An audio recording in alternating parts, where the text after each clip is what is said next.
r/nosleep. Hosted by u/SouthParkiscool. I found a sheet of paper from 1528 with a list of dates for anomalous events written on it. The list goes up to 2029. Part 1. I found it while replacing some floorboards in my bedroom. It was a metal case that had become rusted over who knows how long. I opened it up, expecting to find some old books, an old map, or whatever. What I found instead were 3 sheets of paper. Each of them were yellow, clearly well worn out by time. The year 1528 was written on the bottom right corner of each of them, which made a ton of sense. 2 of the 3 pages were filled with writing in some language I wasn't fluent in. The 3rd page, however, had writing I could understand. It was a list of calendar dates with names beside them. The earliest one was January 16, 1529, with the name Kingston written beside it. There were dozens of these calendar dates and names on the page. 2 rows of them side by side.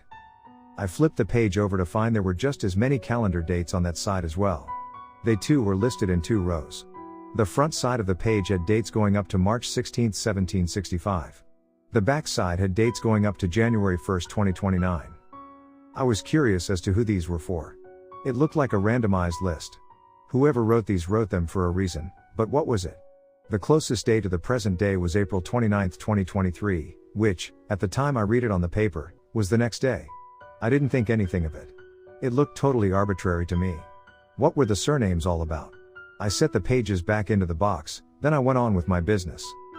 The next day, or more specifically, earlier today, I was sweeping my kitchen while letting some music play on the TV. As I went on with cleaning, the song that was playing slowed down. At first, I thought it was a glitch. There was no version of that song that suddenly slowed down like that halfway through. The song got abnormally slower and slower until it sounded like animalistic screeching. I turned my attention to the TV. The screech-like noises gave me chills, so I changed the channel to a different music channel. The same screeching was playing on that one too. I texted my friend, Ashley, but she told me they weren't hearing any screeching. It's just sizzle lol. I turned the TV off. In the absence of the TV's noise, I heard an ominous hum. It sounded like it was coming from outside. I walked up to the window, but it was too foggy to see anything. As I pondered the source of the noise, a cracking noise came from behind me. I looked back and saw that my TV screen was cracked. Right in the middle of all the cracks was something that confused me. Teeth. There were regular, human-like teeth sticking out of the screen. I heard something shatter behind me. I turned around and saw the ceiling light cover had shattered all over the floor. One of the pieces had a similar set of teeth growing out of it, with veins growing inside the glass, which appeared to be melting. What on this green earth is happening? I whispered to myself. I then heard what sounded like the shattering of the mirror in the bathroom. I was already weirded out by what I had seen so far. I didn't need to use the bathroom, so I wasn't going in there. There was no way I wasn't going to talk to anybody about this. I took a picture of the teeth, then sent it to my friend. A minute later, he responded to me with a string of messages. The same thing is happening to me. They're everywhere. I was just bitten by a shard of a kitchen plate. I'm bleeding RN. They bite? Once that was implied, I went cold. I swept up the shards of glass and dumped them in the trash bin. One of the plates in the cupboard made a sound. Not seeing this stuff happening was unnerving. I opened the cupboard and took the plate. As I set it down on the counter, I took a look at the site. The plate was shattered, with one of the pieces of course being adorned with teeth. This time, red veins were protruding from the piece as the piece melted. Maybe melted isn't the right term. More like it changed material, if that makes sense. The roar of a helicopter went right over the house. After it passed, there was a knock at the door, followed by a woman's voice. Please answer the door, this is an urgent matter. I answered the door. A woman in a suit stood on my doorstep, holding an FBI badge.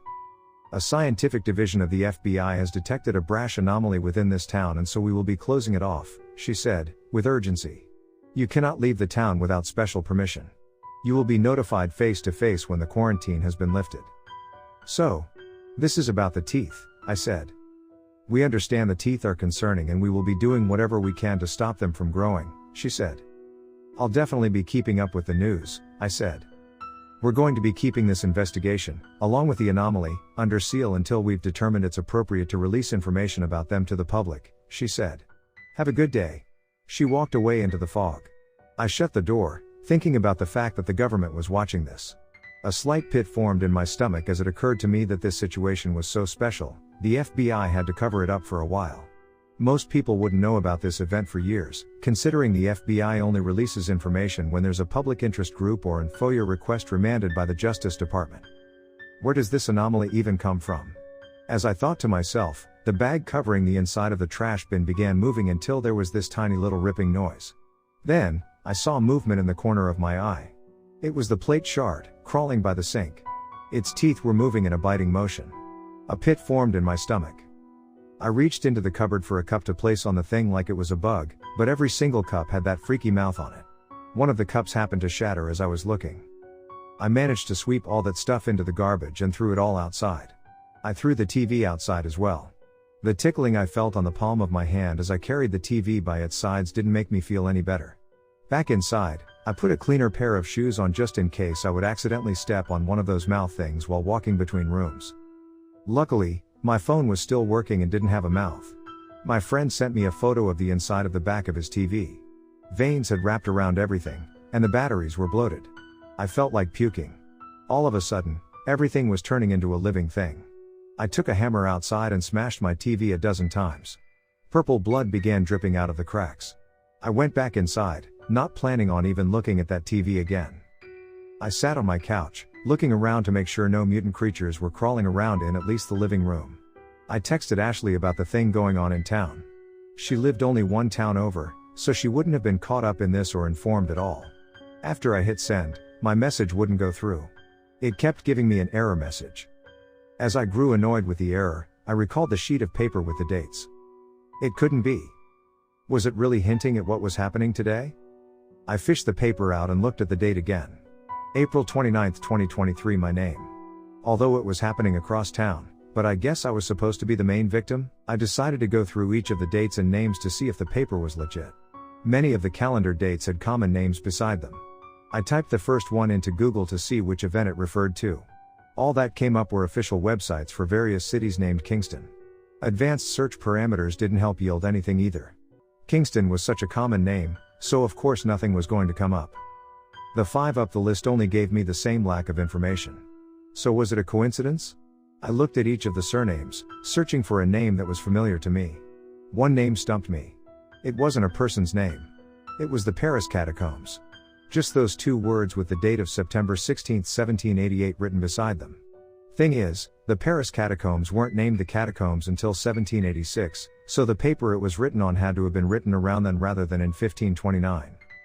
At first, nothing came up about the Paris Catacombs on that date. There weren't even any legends from 1778 in general. I decided to put the search terms in quotation marks, but nothing came up. I put a website-specific search parameter beside it in the search bar. Nothing. I put that search query in quotation marks. I found something, at the very least. It was a post titled Legends of the Paris Catacombs. The initial post asked for lesser-known legends from the catacombs. It seemed far-fetched since legends always seem to trend and get overblown, but one of the comments suggested something else. My great-grandparents lived in France. They had a story had been passed down for a couple of centuries that I've been told repeatedly throughout my whole life so far. Apparently, my grandpa's great-grandmother stumbled upon the catacombs and saw a yellow mist that moved on its own. She heard noises she had never heard before coming from deep inside the grave, and things she couldn't describe poked out of the mist. I always thought something like that would have made the news, but apparently nobody talked about it aside from her and 2 others, according to my grandpa. After a few dozen more empty searches, both with and without quotation marks, I came across one dated December 15, 1900. It was named Flannan. Upon Googling it, I came across an event that happened on the date in which 3 lighthouse keepers disappeared off the coast of Scotland. Their disappearance remains a mystery to this day, apparently. There are lots of articles about this. They're interesting. It turns out the cause really did seem unknown. Did it really just fly under the radar? Did some creepy thing just happen and nobody knew about it? Someone could have died and nobody would ever be able to find them again, and they wouldn't know why? The person who disappeared had to have known why. They experienced it firsthand. If they weren't dead but trapped, nobody would know. I felt cold thinking about it, so I moved on to the next familiar surname. Looking up Rumass 1915 brought up images of a run-down house in Ohio. The origin of the house was unknown, but over the years, it was subjected to easily disprovable legends and accusations of paranormal activity.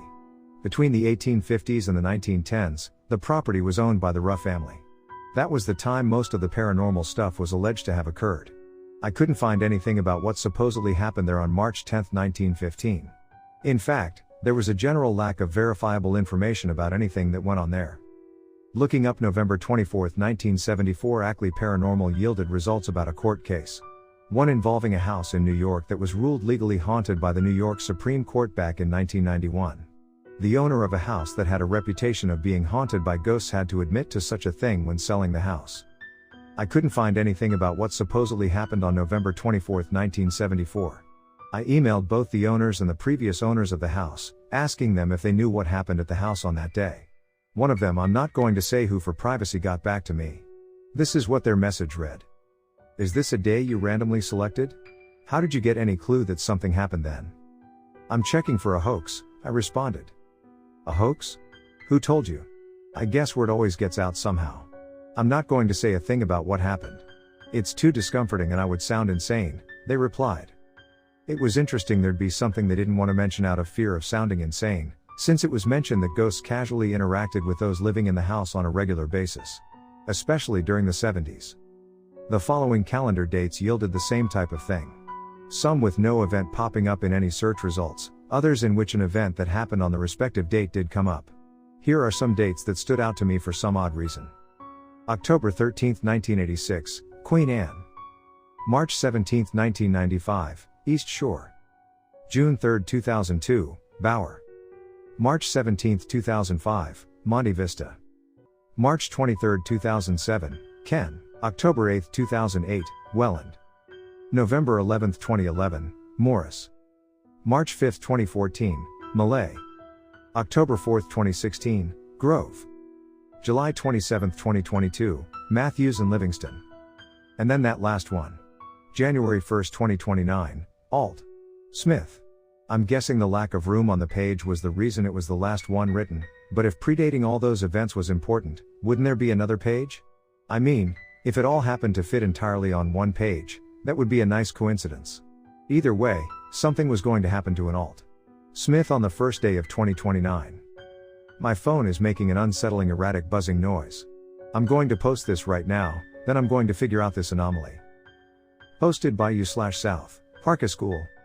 I found a sheet of paper from 1528 with a list of dates for anomalous events written on it. The list goes up to 2029. Update, Part 2. There's an absurd anomaly occupying my hometown. The FBI is covering it up until they've determined it's appropriate to release information about the anomaly and their investigation of it to the public. We can't access any social media or texting app, but we can still use search engines. They're everywhere. Cups, plates, screens. Any new plastic or metal. Mouths with teeth, along with veins with a mind of their own. I've thrown away all my cups, most of my plates, and most of my electronics. I checked my car. Those little veins were popping out of the exhaust pipe. Nothing like this has ever happened to me before. I'm getting chills just thinking about it. And a list I randomly found one day.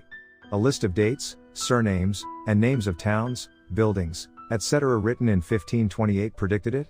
If I knew any better, I would have skipped town for the day, but I didn't. I wanted to know who wrote that list, and where this anomaly was coming from, but I didn't know where to start. As I thought about my next steps, there was a knock at my front door. Answering it, I saw a woman who looked to be in her 30s. She looked panicked. Behind her the fog was still as thick as it was when I first saw it. "There's something going down at the library," she said, breathing heavily. "What's this going to be?" I decided to go see what was up. The fog was still thick, so I navigated slowly. Once I arrived at the library, bright emergency lights flashed through the fog. There were voices and silhouettes, but I couldn't make much out with everybody speaking at once, and the fog. Then somebody began to shout over all the noise. "Back away. This is the epicenter of a matter-shifting anomaly. Get back." There was no use trying to see what was going on in there. I asked a man nearby what the hell was going on. He told me he didn't know, but then he told me he was told somebody had a recording of something going down on the basement floor. I was tempted to know what it was. The temptation overran any fear of what it might be, as I couldn't be afraid of something I just assumed. I asked other nearby bystanders about the supposed recording, anticipating a good answer. I had to have asked 15 people about the footage before a man who looked to be in his 20s claimed he had it. I asked him if I could watch it, explaining to him it's important people know what's going on. He took out his phone, navigated to the camera app, then held the phone up to my face. The cameraman was indeed in the basement floor of the library, filming a TV that was making a chilling screeching noise topped off by repeated buzzing. The cameraman panned to a child who was backing away, with a frightened look on their face, then they panned back to the TV. Cracking and booming came from somewhere behind the cameraman, who turned around to film it. The floor had a noticeable crack in it.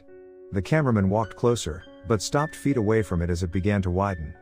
The legs of one of the computer desks fell in, causing the computers to slide under the desk in front of it. It didn't matter anyway, because the computer screens each had mouths too. It was a light gray void with no noticeable walls. It just went on for infinity. As the cameraman filmed the void, the faintest irregular shapes could be seen squirming around. They got easier to make out as the seconds went by. As they got closer, you could see the detail. Dark gray and black squirming orifices that combined, then detached, with one another. It was chilling to the absolute fullest. I wanted to look away, but it was important to know what was going on, right? As the thing peered its head into the room, the camera operator turned to the stairs and sprinted to the ground floor. There wasn't a person in sight. The camera operator bolted outside into the fog. The camera app crashed, then a fierce buzzing noise came from the phone's speakers. "Take the card out," I said. The guy pried his phone open. Exposed veins detached from the back cover. The man looked inside and gave a look of disgust. He pulled the card out and dropped his phone onto the ground. With a look of determination, he stomped the phone until it had cracked and splintered. This town had gone under so fast, it was beyond my understanding. Being here was like being in a Lovecraft novel at this point. The only thing missing was a deranged cult that worshipped the sphere. I wasn't going to stick around for such horror, so I desperately walked along the sidewalk, through the fog, until reaching what I assumed was the forest based on how much I knew the area. I walked at a slow pace, trying to control my breaths. I was determined to get away from the town of horror, but had to watch out for tree trunks on my way through the densely foggy forest. The forest was a better option than walking along the sidewalk only to eventually be turned back by people in suits. I was hoping my hopes of escape weren't blind, but I knew it would make sense if agents were patrolling some area of the forest. Either way, I needed to take a chance for survival. As I continued walking through the thick forest of bushes and trees, I took note of anything I could hear. It sounded as if every bird in the world was chirping at the same time. I heard footsteps cracking branches towards me. Were these agents? Seconds later, I got my answer. "Hey!" A male voice called out. "You an agent?" "No, I'm trying to get out of this godforsaken place," I said, almost losing my breath. "Okay, good," he said, calmly. "We just need to speak to you." The sounds of their footsteps got louder. Faster. Before I could process anything, a man knocked me in the head with a heavy object. I couldn't make out what it was, but it was enough to knock me out. I awoke some time later, laying in some bushes. The fog was still thick, there was a sore spot on my neck, and my head hurt nonetheless. I picked myself up, confused, realizing it was getting dark. I didn't want to run into those madmen again, so I went back, jumping at every noise, just determined to get home and relax. On my way home, I stopped at the police station to report the madmen. They told me they'd keep an eye out for them. Hopefully the fog wasn't too thick for that. When was this shit going to end? Following along the sidewalk, gunshots rang out in the distance. Were people shooting at the mouthy creatures? Or was that round squirmy abomination attacking the town? I picked up my pace, not knowing what was happening, but hoping for my dear life the madmen weren't taking over or some crazy shit. Along the way, I stepped on something soft. Chills ran down my spine. Looking back, I could see a faint mouth-shaped silhouette. I shuddered. Ew. I kept walking. A minute later, I saw another one of them. I stopped, considering stepping around the creature. Instead, I stepped up to it and stomped on it again and again until I was sure it was dead. It was chilling to make contact with it, but it was good to literally stomp out my fear. Once I was back home, I checked every room for mouth creatures. To my pleasure, there were none. I looked at the bottom of my shoe and saw a purple ooze had stained it. I took my shoes off and put on my now emergency shoes. I tucked my pants into my socks and my shirt into my pants in case any of the little creatures crawled onto me. Sometime that night I heard what sounded like somebody sliding a sheet of paper under my door. I went up to the door and found just that. Curious about it, I picked it up to read it. You're being followed by a dangerous fringe group. Meet me at 4XX Broad Street tomorrow at noon. Those madmen wanted something. Once they found out I wasn't an agent, they knocked me out and did something with my neck, which was still sore. I was glad somebody was looking to deter the men, but damn it, what did they do with my neck? The next day, leading up to my walk to the other side of town, I used an old phone my neighbor had just lent me to Google the history of the town in hopes of finding a lead on who may have written the list of dates and names. I found out the first settlers were around in the 1700s. But the paper was written in the 1500s, so it must have been brought here all that time ago. I wish I could just understand what was written on the first 2 pages. I was pessimistic about translating the old text until I actually found out what language the text was in. After some Google foo, I found out the language was Old English. Before I could start copy-paste translating the old text, the phone I was using started buzzing like crazy, which made me jump. I went cold. No. Damn it. Determined, I walked straight into the kitchen. This little shit wasn't going to get away. I pulled the back of the phone until it popped off, then I set both pieces in the sink. Veins were growing around the battery. I took the card out, then I plugged the sink and turned the water on hot. Now I have 2 cards. Great. During my mini-fit, the front door's knob began to shake, like somebody was trying to get in. I walked up to the door and looked through the tiny peephole. A woman my height, who very mysteriously looked like she was my twin, was standing on my doorstep. I opened the door, but before I could ask her if she needed something, she gave me a look of shock and confusion. As much as I was feeling in her presence. After a confusing conversation about who really lived at my house, the woman took out her ID and held it up to my face. It was an exact copy of mine. When I showed her mine, she too adopted a look of shock on her face. We exchanged a confused, awkward silence for a minute until the seemingly mirrored version of me started asking me personal questions. "If you're me, what are my siblings' names?" she asked. "If you're me, you don't have any," I said. We went back and forth until she asked my rather specific question about a dog. She explained she named the dog Camilla, and that something happened to it. Something she only ever told her veterinarian.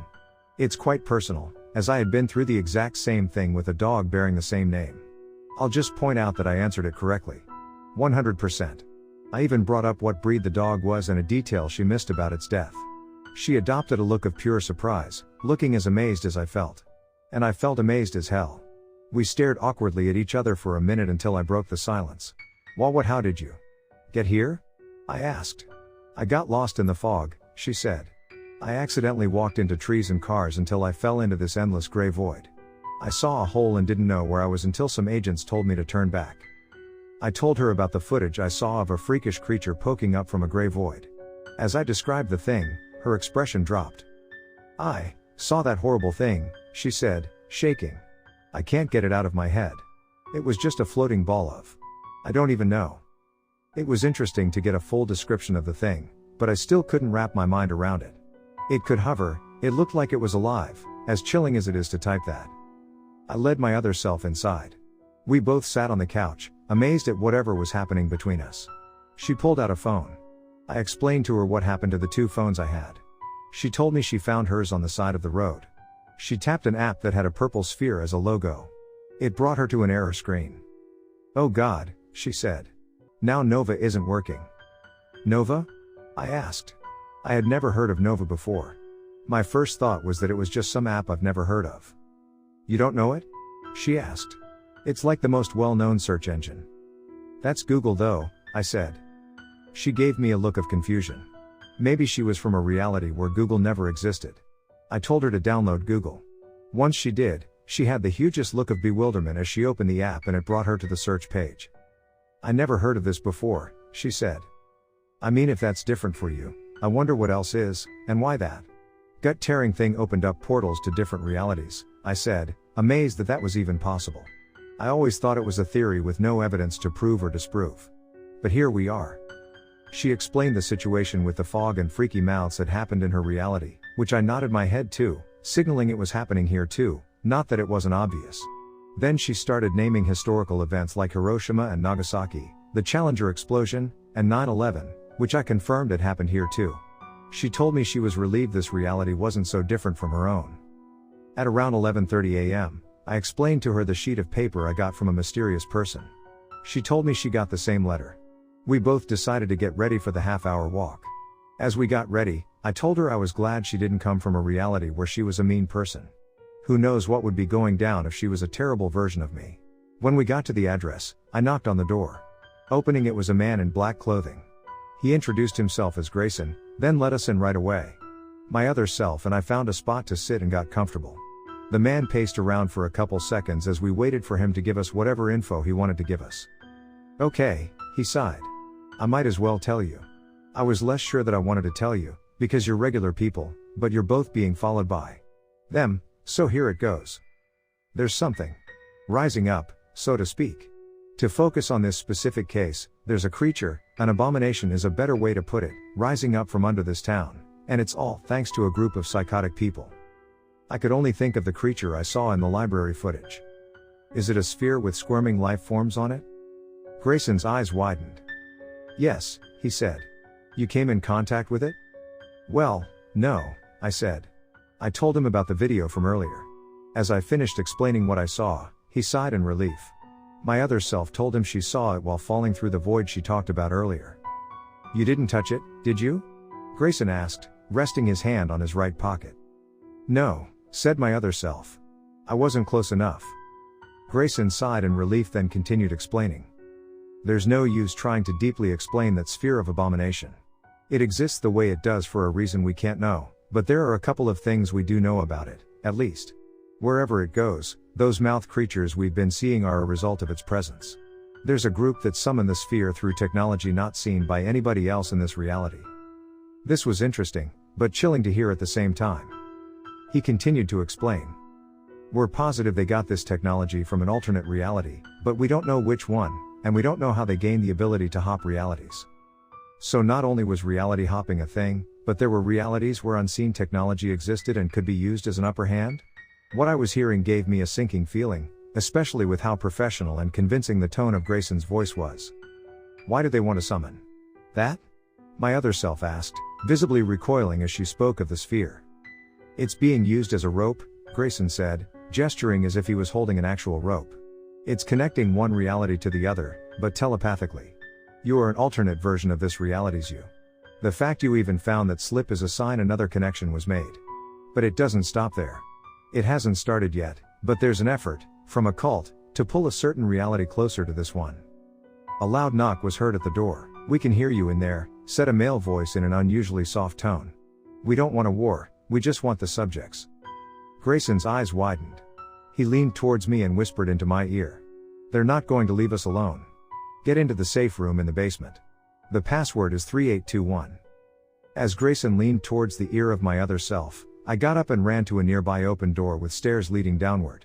I switched the light on, spotting the metal door, along with a keypad to the right of it. As I jogged down the stairs, I looked back and saw my other self sprinting towards the stairs. There was another bang at the door. That time much louder. A pit was forming in my gut, especially as it dawned on me this anomaly is in town because some crazy people wanted to connect a certain reality to this one. But what reality? Hopefully I'll find out at some point. What I also want to know is what Grayson's plan was, if he had one. There's no way he brought us here for no reason. But now, the maniacs are here. That sheet of paper. The one with the dates. I wish it were more precise. Once I reached the keypad, I punched the password in. The text on the lock changed, telling us the door was unlocked. I pulled the handle, successfully opening the door, then stepped into the safe room. I turned around to make sure my other self was in the room. She was. At the height of my adrenaline, I grabbed the handle and slammed the door shut, then I re-entered the password on the interior padlock. Looking around, I saw a security center at the back of the room, multiple bags, a fridge, and a portable toilet. The security center had 3 screens, with the one on the left being cracked, with purple liquid dripping out of a small hole. I stepped up to the buttons and hit what I could only assume was the power button. A security feed from the living room began broadcasting from the center screen, while a security feed from the kitchen began broadcasting from the screen to the right. In the living room, Grayson was standing at his front door, gesturing like he was talking to somebody. He had to have been talking, but I couldn't hear anything. The feed was muted. Looking over all of the buttons on the dashboard, I found what looked to be a volume button. It refused to work when pressing it. Other me began to speak in a shaky tone, talking about our location. I turned my head to see she was talking on the phone. She said, thanks, and hung up, then told me she had just called the police. Good. It'll be interesting to see how that goes down. The front door was pushed right off its hinges, crashing to the carpeted floor. 4 pale people, 2 men and 2 women, stepped inside, aiming chrome-plated rifles up to the man's head. Grayson stood back, but kept his hands to his sides. He pulled a piece of paper out of his pocket and held it up in front of the gunman. Still, we couldn't hear what was going on at all. Grayson began gesturing again, but then the 3 gunmen shot him in the chest. A pink mist spewed out of his upper back, and he tumbled to the ground, holding his chest tightly. Worst of all, in his defeat, he laid on his back, so we both saw the life drain from his helpless eyes. Chilling all around. I exchanged looks with my other self, who looked just as terrified as I felt inside. I don't know what's about to happen next. These maniacs want something from my other self and I, so I'm hoping they don't kill us. As for why they need us, I haven't figured that out yet. But when I do, I hope I don't get hurt by them or their nightmarish floating ball or the dread-inducing mouth creatures triggered by it. Posted by you/SouthParkiscool. I found a sheet of paper from 1528 with a list of dates for anomalous events written on it. The list goes up to 2029. Update 2, Part 3. It's time to dive back into the sheet of paper that predicted this. The paper with the dates and names. Why was it hidden underneath my floor? Why did I have to be subject to one of the many events it hinted at? And why was I the main victim? I'm definitely the victim of a mad group, or cult, but what exactly points to me being the main victim? Also, I still needed to translate the first 2 pages as well. My other self and I, standing by the security station, watched as the 4 gun-wielding cultists walked through the living room. I looked around for anything that could be of use, but unfortunately, nothing in the room would be enough to ward off the intruders.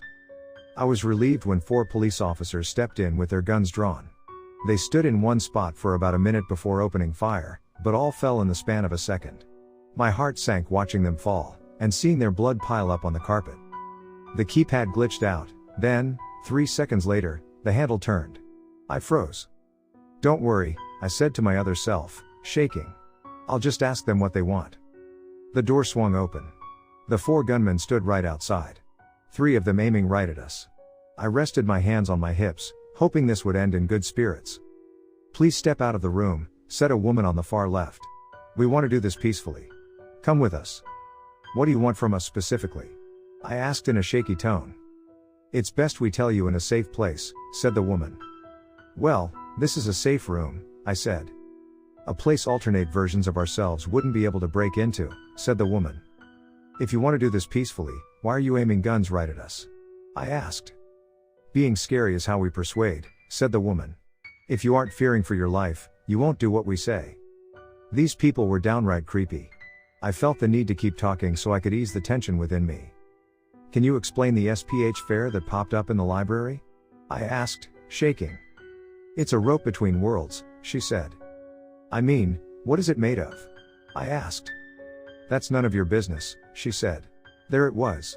Not knowing something filling me with dread. "Please just tell me," I asked. "No," the gunman said in unison. 4 police officers hurried down the stairs into the basement and told the 4 gunmen to drop their weapons. One of the men told the officers the BS about being peaceful, then the officers opened fire at them. A red mist flew out of the heads of 2 of the gunmen. The 2 who survived, one of the men and one of the women, shot at the officers, sending them all to the floor. "Why aren't there guns in here?" asked my other self. "What?" I asked. "We don't need guns." "Come on," said my other self. "You know we do." "I know you know we do." She was right.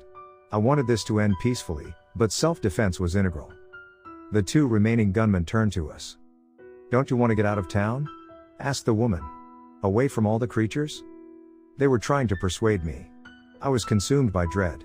I didn't know what to even do. Backup had to arrive at some point, and maybe they could take out the remaining gunmen who were still adamant about taking me to someplace. "Where do you want to take us?" asked my other self. "We'll show you," said the male gunman. "Not enough," I said. "Just tell me where you want to take us." I began to hear more sirens. They blared louder and louder as the seconds passed. The 2 gunmen exchanged looks, then they put their rifles on their backs. For a couple seconds, I was both relieved and confused. I got my answer when they each pulled out a small handgun or taser. They pulled the triggers, sending an electric shock through my body. I fell to the ground. The gunmen dragged us across the cold basement floor, over the bodies that reeked an atrocious smell, and up the stairs. As the sound of marching boots rushed in, the gunmen dropped us on the stairs, reached for their rifles, and opened fire down the hallway. I was left on my stomach, so I had a good view. They put gas masks on as smoke filled the doorway. I couldn't move my hands, so I coughed like hell as the smoke entered my lungs. My eyes watered up as well, so I couldn't see what was happening anymore. Luckily, I could move my fingers again, then, within seconds, my hands, feet, arms, legs. And once I could move every part of my body, I lifted myself up. My eyes and throat were still stinging, so I crawled down the steps until it calmed. I noticed my other self was crawling down with me. I won't forget how red her face was. The gunfight was still going by the sound of it, so I rested my head on the steps and waited it out. The gunshots rang out for another minute before everything went silent. My other self and I reached into each of the pockets of the cultists. The men had phones, wallets, and folded papers. The women only had folded papers. We read each of the papers, only to find out they each read the same thing. Your truth doesn't exist. Only Nitz's truth. Nitz? Who or what is that? Why is it spelled that way? We climbed up the stairs, then, cautiously, I peeked around the corner. Another one of the gunmen was laying on the ground on the other end of the hallway with 4 holes in his upper back. Some officers were laying further away. My heart sank. As I looked at the horrible sight, I noticed a sheet of paper lying in between one of the officers' bodies and a door to what I guessed was a closet. Assuming it was the page Grayson was holding up, I told other me I was going to go fetch it. She asked me what I'd do if one of the gunmen was right around a corner. My heart sank at that possibility, so I grabbed one of the officer's guns, stepped over the 3 bodies, and plugged my nose to keep out the atrocious smell.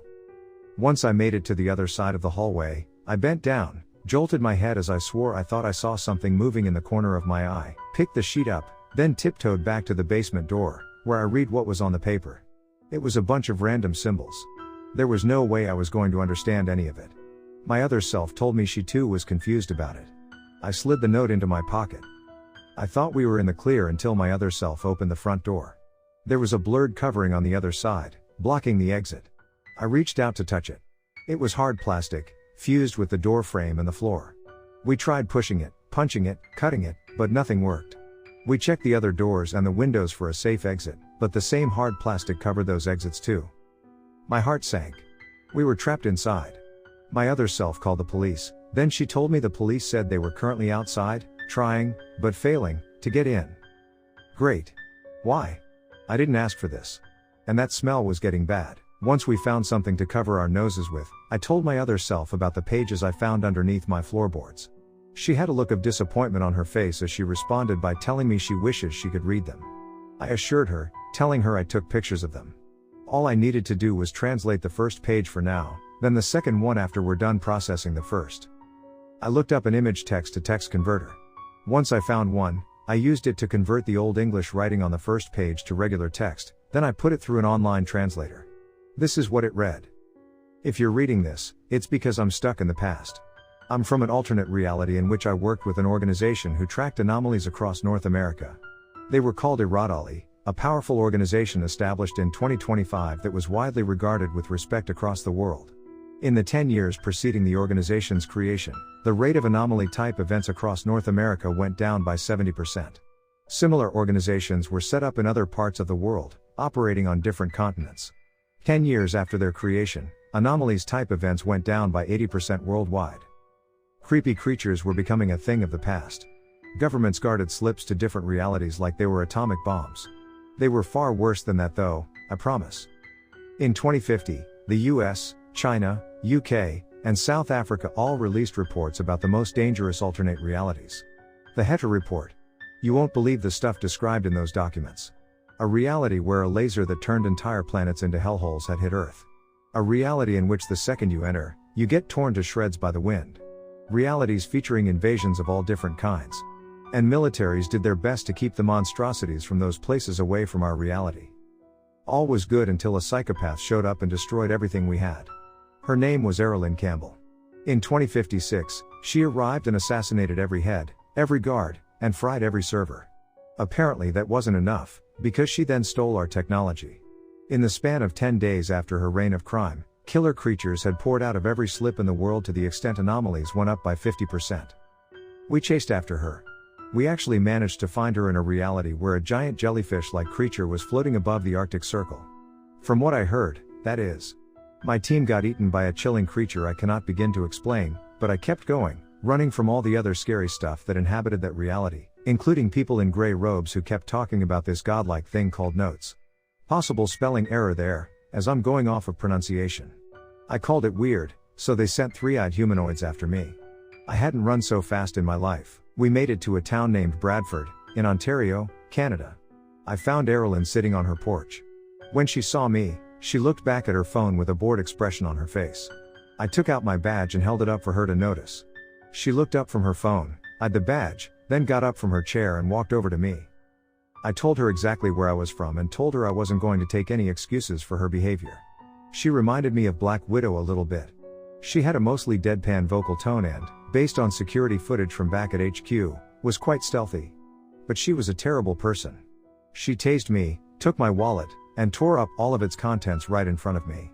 She told me I wasn't going to be needing any of it where I was going. Ari sent me to a reality where everything was seemingly fine, but then she sent me back in time to that reality's past. When I found out what era I was in, all I could mutter was fuck you. Dirt roads, horses, stone buildings out of the mid-second millennium. I was nervous, but my worst fear was realized when I saw the date. April 2, 1520. She sent me to a time period over 500 years into the past. I didn't blend in at all for the first few years. I couldn't understand Old English, my shirt had a 21st century logo, my general style looked nothing like the style everyone else was wearing. Luckily, I managed to impress people through artistic works, so I didn't stay homeless for long.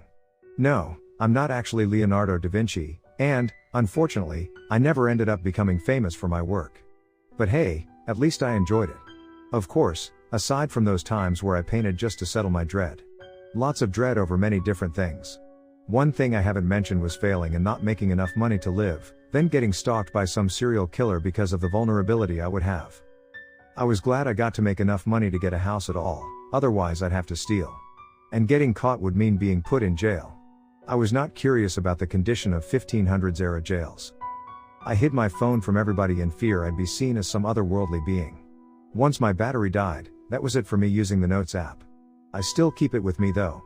After all, it's my phone. Some of the words and names I'm writing don't exist in this time period. I wrote about the US above.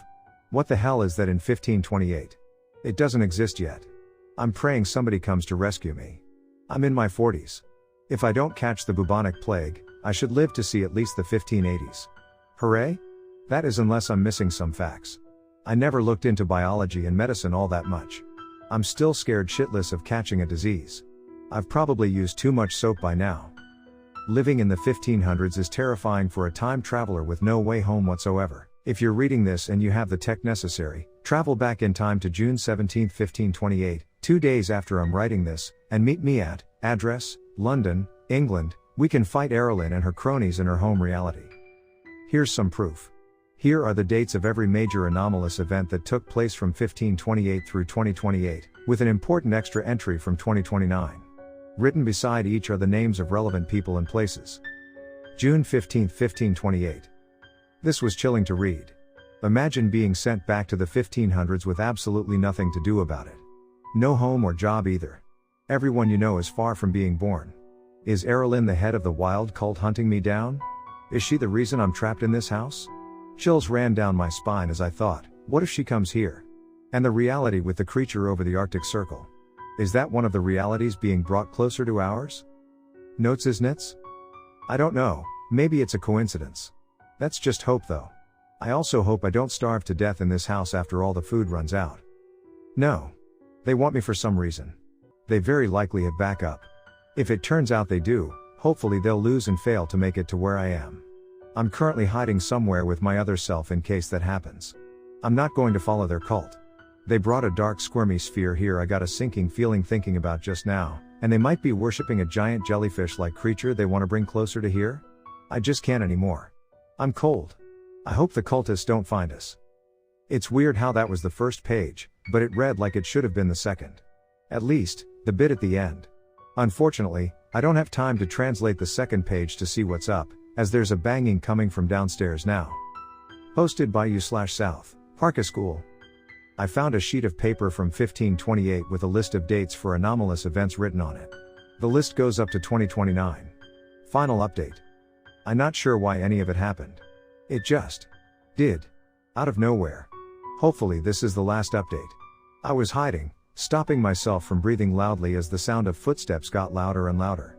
My other self was covering her face as she lied to my left. I had a view of the bottom of the bedroom door through the crack between the blanket hanging off the bed and the soft carpet floor. The door was knocked right off its hinges, filling my guts with more dread. "You two can come out now," said a feminine voice. "I'm not one of those cultists, I promise." I exchanged looks with my other self. I didn't want to move. I wasn't just going to trust some random person. How did they get into the house when we couldn't? If the answer was advanced weaponry, that still ticked me off considering I hadn't heard of a rescue team on par with the cultists. And if it was a rescue team, they should give at least one sign. The blanket was lifted up, which was something I should have expected. A woman with black hair who looked to be in her late 20s looked where we were, her eyes widening as she noticed us.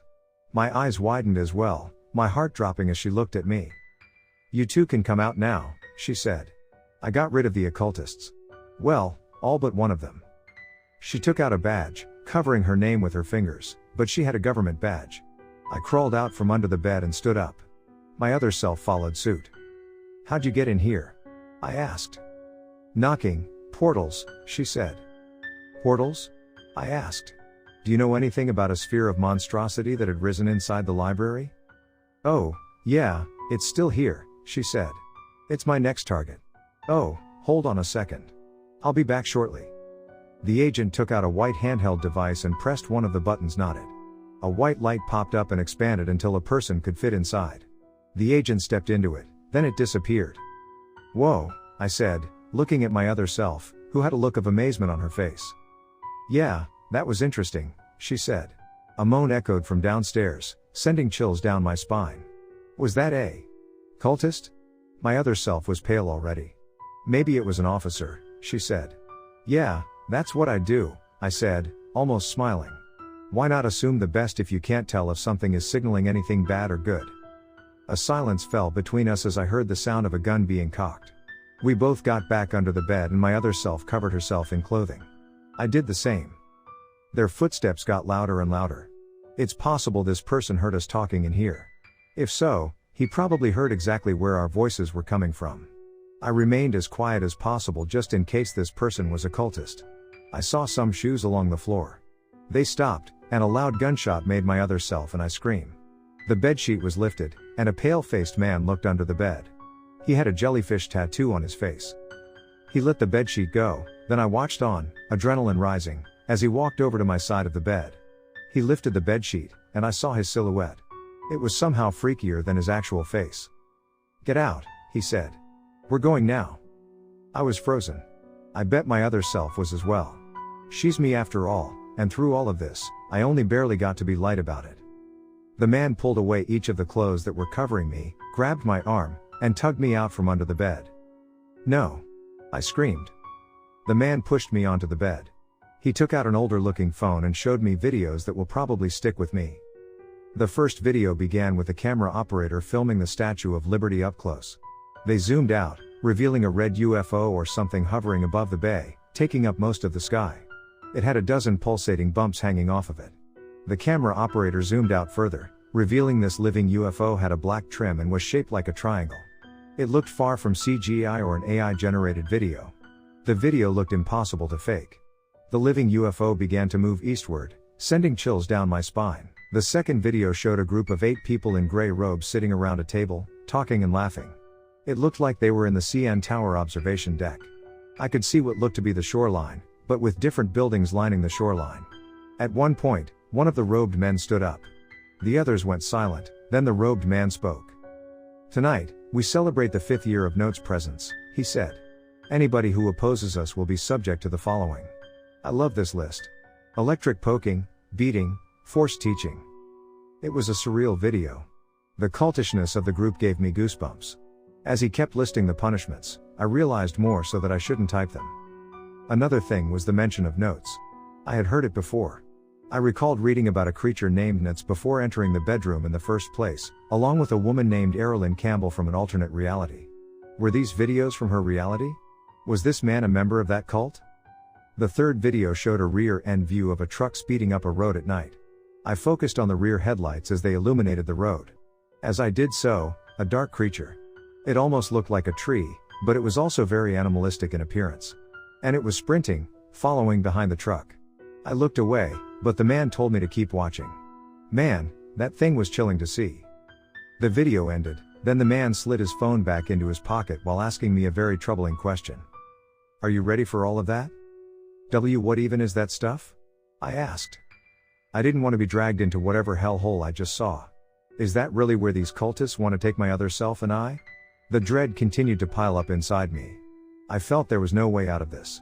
I began to tear up as the weight of this situation continued to get heavier. The man gave me a devious smirk. Why did you need me specifically? I sobbed. We were able to stick a tracking chip in your neck, he said. I bet the soreness wore off by now. That answers the neck question. What about my other self? I guess the cultist didn't notice her when pulling me. Or he was doing this one at a time? My question was answered as he told me to scoot to the corner of the bed, and, as I did so, he reached underneath the bed and pulled my other self out. She screamed as he made her sit down on the bed. The cultist showed her the same videos and asked her the same question. Before she answered, a light formed in the corner of my eye. I turned my head and saw what looked to be the portal from earlier. It was back. That agent stepped back out, making eye contact with me, then looking over my shoulder, adopting a look of surprise. She jumped back into the portal, then stepped back out with a handgun and aimed it over my shoulder. Set these people free, said the agent. If you do, you can go back to your reality, but be monitored rather than sent to prison. I don't need to worry about that, said the cultist. No matter what you do to me, nits will be watching. I guess whatever helps your psyche, said the agent. Tell me what you're going to do in this town. As if this is the only town we've been popping up in, said the cultist, giggling monotonously.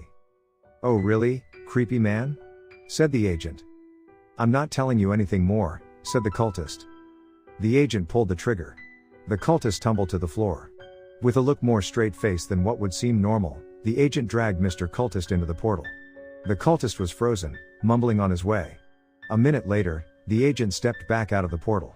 To my delight, she told us she was going to get us out of here. She walked us down the stairs. Once we got to the living room, she blew a hole into the wall between the front door and the window. She stepped through the hole and we followed. Lights flashed through the fog, but no one was making any noise. The agent stood close to us and pulled out her phone. Teeth were sticking out of the screen. What is happening here? The agent asked herself. The phone buzzed, falling out of the agent's hands and landing with a thud on the concrete. Once a clearing opened up in the fog, I could see red veins squirming out of the charging port. My stomach clenched at the sight. The agent stomped on the phone over and over and over, cracking the screen and splintering the case until purple fluid was oozing out of the charging port. And the sides. The fog got thicker again, covering the damaged phone. The next thing she did was walk us to the library, telling us to keep quiet on the way. I dreaded going in there to witness the sphere, so once we arrived, I told the agent I didn't want to go in. She told me all I needed to do was stand under any of the windows and call the police if I heard any screams from inside. She gave the same mission to my other self, who asked her what I was wondering. Why would she go in alone? It's just what I'm used to, she said. I love it. She walked away, disappearing into the fog. I made my way over to the building, taking slow steps to ensure I wouldn't bump into anything. I was hoping there'd be more clearings, but there was only one behind me. Once I reached the building, I tripped over the fence, but picked myself back up and stood under the window. After about a minute, I started hearing gunshots. As I listened in, somebody called out to me. Hey! Come with us right now. I could see their silhouette, but they were still. I asked them who they were, but they didn't answer. Chills ran down my spine. Listening through the window, I could hear a croak, along with more gunshots. I also began to hear footsteps walking along the grass. They got louder and louder. The damn tracking chip. I needed to get this thing out of my neck. I was grabbed by the head and put into a headlock. The adrenaline was rising again.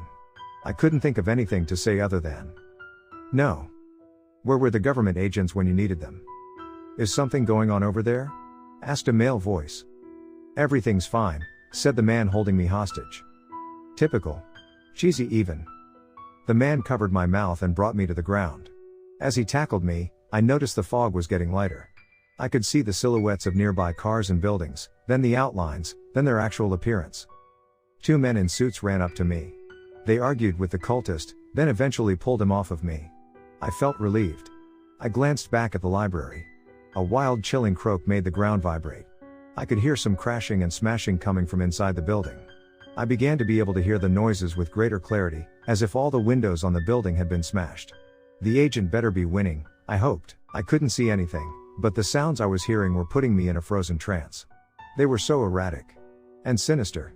I couldn't explain exactly what I was hearing aside from the croaking and some animalistic screeching mixed together. They were rough. Not knowing who was winning kept me on edge further. There was a loud but soft explosion, then the screeching and croaking stopped. Seconds later, I began to see the outline of the library. Black liquid was leaking out of each of the windows. The front door was opened, then the sound of quick footsteps ran across the grass, getting louder and louder. I could see the outline of the agent. She was running by a couple men in suits. "You need to tell us exactly who you are and who you're affiliated with," said one of the men.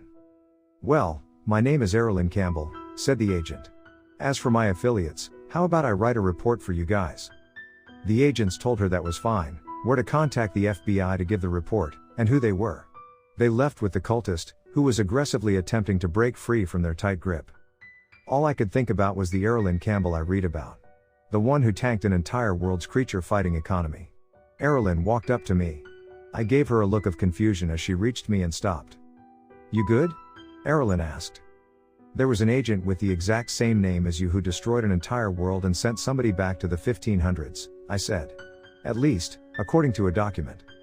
"What document?" Erilyn asked. "There are plenty of documents, usually from entitled people, that shit talk me." "A document I translated after I found it under my floorboards," I said. "Those guys were using monster fighting organizations as a disguise for, get this, multiversal domination," Erilyn said, rolling her eyes. I was confused. They were the evil ones all along? "So, they were bad guys?" I asked Erilyn. "Terrible guys. Yes," Erilyn said. "So many accusations of rights violations and manipulation. They took care of 1% of all the creatures slipping into their reality and made up grand numbers to make them look like bosses." I was relieved to hear Erilyn wasn't evil, but not so much that I fell for a 500-year-old lie. I brought up the third page, the one with the predictions on it. "Wow," Erilyn said. "He wanted to convince people he was right so badly he sat down and vaguely predicted every anomalous event?" "Yeah," I said, giggling. "He's probably long dead now," Erilyn said. "Hey, did he predict this? The thing that happened to this town?" "Yes," I said. "Correct date and my actual surname." "What was the next date?" "May 15th, 2023, I said. "But instead of a surname, it just said Switzerland." "Ha," Erilyn said. "A trick I use is I go to an alternate reality where it's essentially the same as the one I was in, but a sometime in the future. I'll do that to make sure nothing drastic happens." Suddenly, she had a look of urgency on her face. "Okay, I don't have much time to chat right now. Your town is freed and the connections between realities have been closed. Have a good day." Erilyn opened up another portal and walked in. The portal vanished, leaving me with the sight of a dozen agents, dented SUVs, broken shop windows across the street, and a phone with teeth and gray withering veins hanging out of every hole. The end of this was so sudden, but welcoming. It looked like the situation was really over. I'm glad this is over, although I still need to bring up the tracking chip to somebody who can help me out in that regard, and my other self is still here too, although now I can actually have fun with her being a mirrored version of me. I feel weird about new phones now, so I might stick to older models for a while. Hopefully, the FBI will release information about this event to the public. I just got a letter from them, reminding me not to share pictures or videos of the black ooze, purple ooze, freaky mouths, or the sphere of monstrosity. It ended with the usual note. The FBI will release information regarding this anomaly to the public once it is determined it is appropriate to do so. Only time will tell.